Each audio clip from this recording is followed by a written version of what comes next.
मयूरभंज के बारीपदा से मानवता की एक प्रेरणादायक तस्वीर सामने आई है। समाज सेवी और नियमित रक्तदाता डॉक्टर निरोज कुमार पोथाल ने एक कैंसर मरीज की जान बचाने के लिए कटक के एससीबी मेडिकल कॉलेज में प्लेटलेट्स दान कर दिए हैं। मानव सेवा को समर्पित डॉक्टर निरोज कुमार पोथाल ने एक बार फिर जरूरतमंद मरीज की मदद कर मिसाल पेश की। अब तक 136 बार रक्तदान और 25 बार प्लेटलेट्स दान कर चुके डॉक्टर पोथाल ने कैंसर मरीज के लिए प्लेटलेट्स दान किए। वे वर्षों से रक्तदान जागरूकता अभियान से जुड़े हैं और उनकी प्रेरणा से कई युवा भी नियमित रक्तदान के लिए आगे आ रहे हैं। सामाजिक संगठनों ने उनके इस कार्य की सराहना करते हुए इसे मानवता की सच्ची सेवा बताया। ITN नेशनल की इस न्यूज में इतना ही। अन्य खबरों के लिए जुड़े रहिए ITN नेशनल के साथ। नमस्कार, मु हिमांशु शेखर प्रहराज। आज आम पाखरे जड़े बदान्य व्यक्ति अच्छा, जड़े समाजसेवी अच्छा, जे कि समाज पाई प्रत्येक की दुखी गरीब निर्यातित लोक मान सब हृदय कांदी था। आउ गोटे बड़ विशेष गुण अच्छी जे से प्रत्येक इंटरवेल रे लोक को ब्लड दे था। केवल जे ब्लड दियंती ताहा नुहे, संपूर्ण ब्लड सहित मझिरे मझिरे से प्लेटलेट मध्य दियंती। जेहेतु बारिपदारे कौन सी प्रकार प्लेटलेट देवार सुविधा नहीं, तेणु से प्लेटलेट देवा पाई कटक भुवनेश्वर ये विभिन्न जगह को जाइथांती, जोठी रोगी को प्लेटलेट दरकार हुए से निजे खर्च रे जाइकी प्लेटलेट दे थांती। तेबे आनुमानिक आज भी ओडिशा रे से 1 नंबर पोजिशन अच्छी, जे कि 136 थर ब्लड देले। तेबे आसंतु तांको सहित कथबार्ता हवा, तांको विषय रे बुझिबा। नमस्कार। एटा आगे रहबो सेटा। नमस्कार, आपनकर परिचय। निरोज कुमार पोथाल, बारिपदा। तेबे आमे सुनलु जे आपण वर्तमान सुधा 136 थर ब्लड देले। तेबे लोक 136 रु आमे ऑल इंडिया लेवल को जतला देखु 136 रु अधिक अछि, बट ओडिसा रे 136 टा होछि हाईएस्ट। तेबे 136 रु ऊपर केमती लोक दउछ? देखंतु प्रथम हला जो आमे ब्लड दउचे, होल ब्लड दउचे, पुरुष माने 3 मास को थरे दउचंती, महिला माने 4 मास को थरे दउचंती। एवं जोटा प्लेटलेट हमर रहउची, जोटा कैंसर पेशेंट को दिया जाए, डेंगू पेशेंट को दिया जाए, किबा आपनकर पोड़ा जला केस रो पेशेंट मान को दिया जाए, सेटा आपनकर जने वर्ष को 24 थर देई परिवो, प्रति 48 घंटा को थरे देई परिवो। आमे जेहेतु बारिपदा रहउचो, बारिपदा रक्त भंडार रे से सिस्टम नाही, तेनु आमे जाई कि कटक भुवनेश्वर रे से पेशेंट मान को आमे एसडीपी बा प्लेटलेट दउचो। सेटा जोटा कि हमरो बहुत खर्च होई जाउची, सेति पई आमे नियमित भाव रे जाई पारुनु। जदि हमर बारिपदा रे होंता, आमे मध्य सेही ऑल इंडिया लेवल रे जो डोनर माने अछंती से जगह को आमे पहुंच पारो। बर्तमान जो प्लेटलेट दउछ, लोक बर्तमान तो ब्लड दबाटा प्राय जानिलेनी, लोक किछि बढ़िलेनी। आस्ते लोक ता प्रति सचेतनता आसिलानी। तबे प्लेटलेट कोन देबे बारिपदार जदि सुविधा हुए पब्लिक देबे ना ताकू भी जागरण करिया पई पड़ी? नहीं, निहाती समस्ते देबे।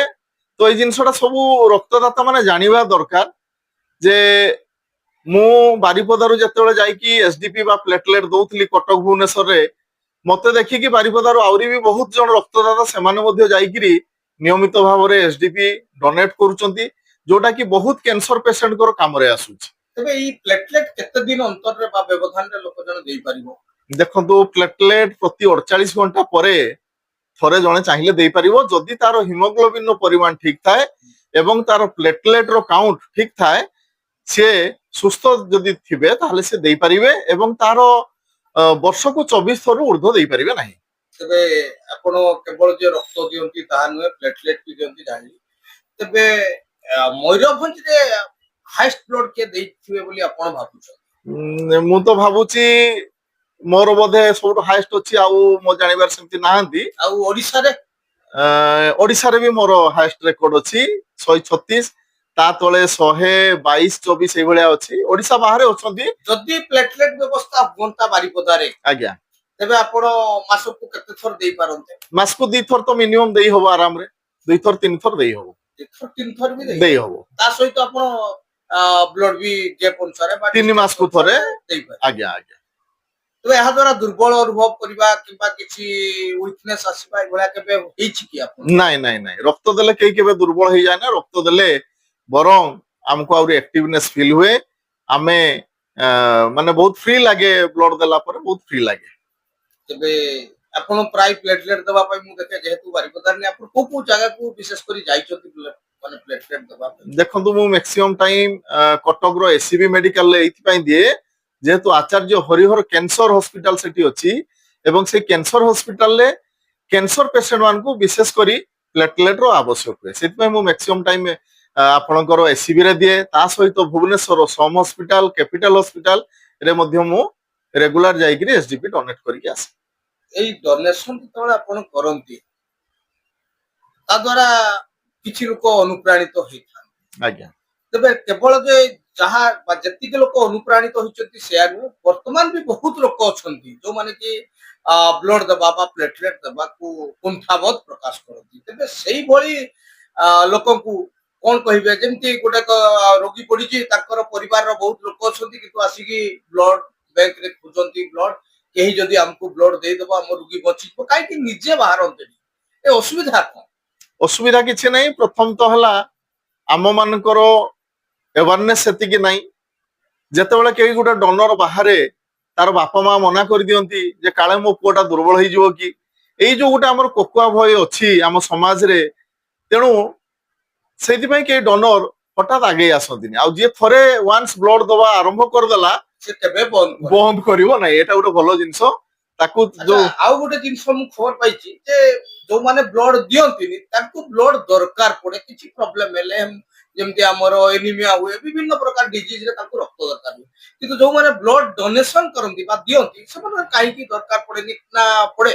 ନା, ଆପଣ ମୋର କେବେ ଦେଖିଛନ୍ତି ନାଇଁ ସେଇଭଳି? ନାଇଁ, ଆପଣ ବ୍ଲଡ ଡୋନେସନ ରେଗୁଲାର କରିବା ଦ୍ୱାରା ଆମର ଅସ୍ଥି ମଜ୍ଜା ସବୁବେଳେ ସକ୍ରିୟ ରୁହେ, ଆମର ହାର୍ଟ ଆକ୍ଟିଭ ରୁହେ ଏବଂ ହାର୍ଟ କୁ କାମ ମିଳିଯାଏ, ହାର୍ଟ ୟଙ୍ଗ ରୁହେ ଏବଂ ଜୀବନରେ କେବେ ବଞ୍ଚିଥିଲା ଓଜନ heart attack, high blood pressure ଏବଂ କୋଲେଷ୍ଟ୍ରଲ ଭଳି ମାରାତ୍ମକ ରୋଗ ଏବଂ ଆପଣଙ୍କର ବ୍ଲଡ କ୍ୟାନ୍ସର ଭଳିଆ ରୋଗ ମଧ୍ୟ ହୁଏ ନାହିଁ। ତା ସହିତ ଅନ୍ୟାନ୍ୟ ରୋଗରୁ ମଧ୍ୟ ଆମକୁ ମୁକ୍ତି ମିଳେ। ତେବେ ଲାଷ୍ଟ ଗୋଟିଏ ଲାଇନରେ ଆପଣ ଯୋଉ ଦର୍ଶକଙ୍କ ପାଇଁ କଣ?